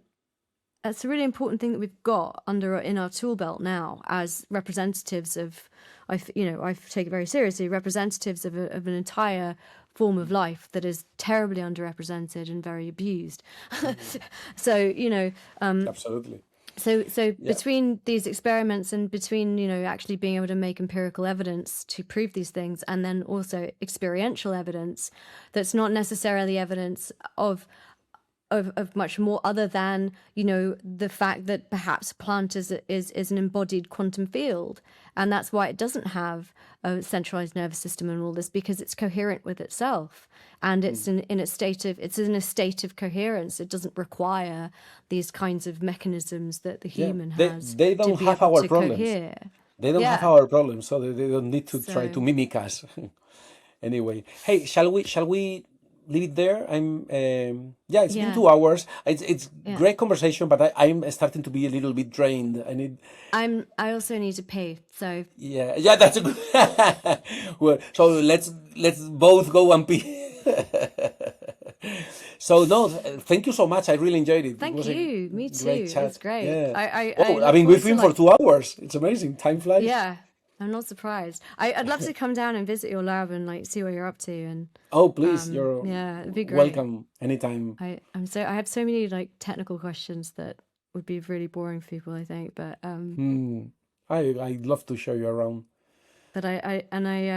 yeah, it would be fun to be fun to hang out in a lab.